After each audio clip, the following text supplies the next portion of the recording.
I'm your host, Rich Burkett. This is the Free Skeptic channel. This video is entitled Free Will Could Have Chosen Otherwise. Chosen otherwise is about past choices.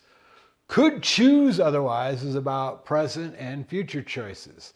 And the reason that that's important is because if you're looking back into the past can't be changed.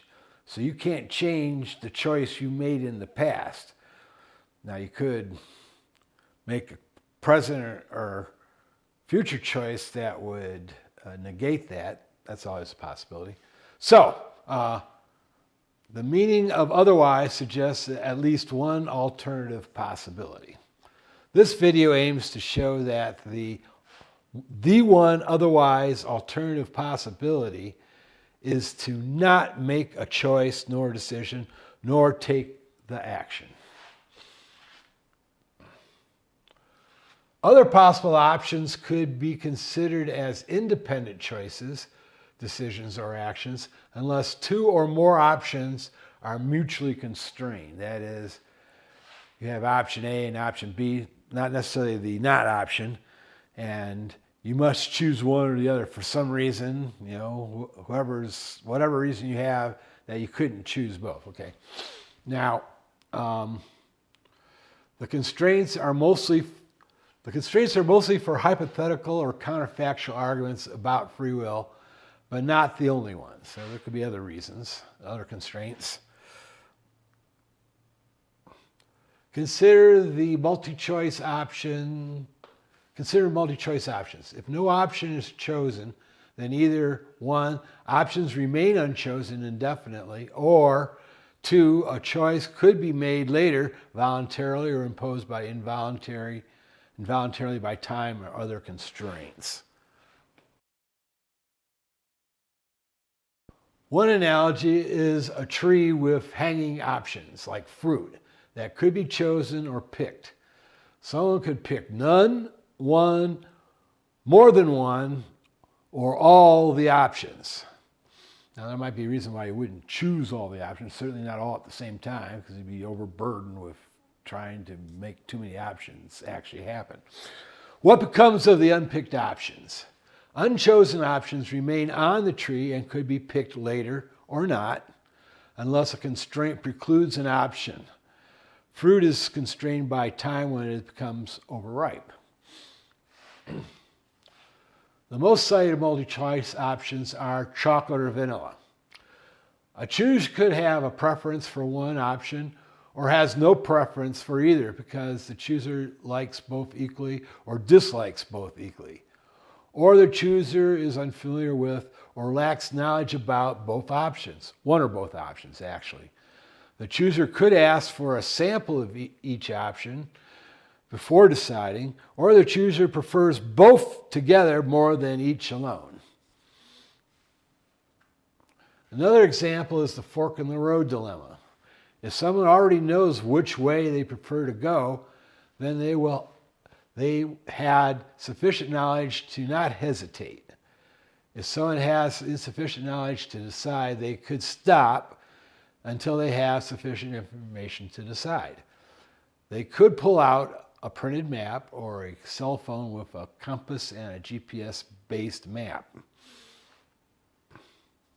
If they don't have access to more information, they could turn around and go back the way they came, or they could have access to more information. Going back to a service station and asking for directions is one possibility.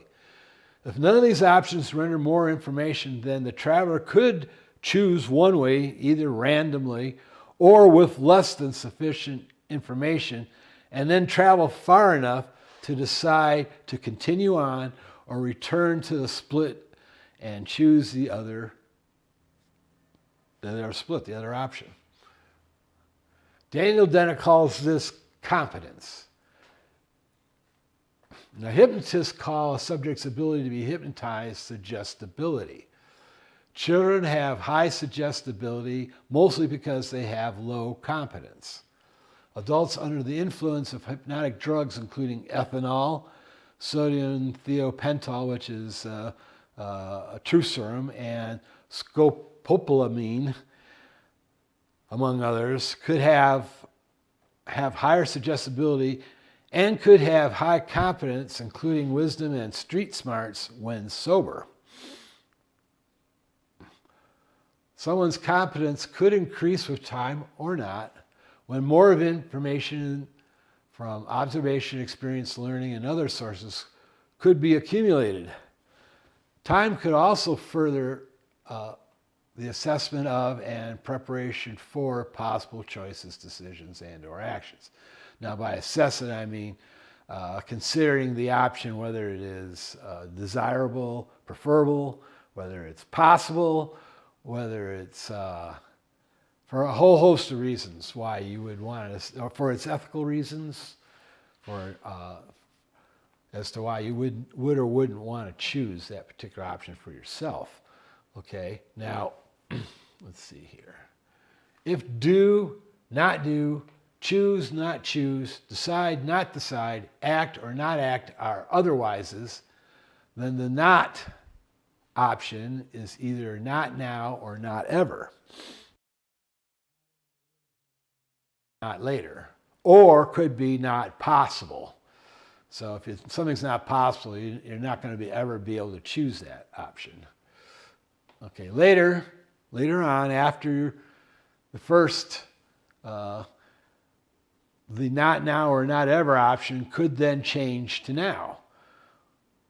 Well, I said, well, not ever, really, whoever thought not ever was lying to himself. Or something came along, information came along for the not now or not ever option could change to now that made the person more competent to choose now. Now, the not now could change to not ever or vice versa, or continue on as they were before. Why would somebody prefer the not now option? One reason is inadequate knowledge to make an informed decision.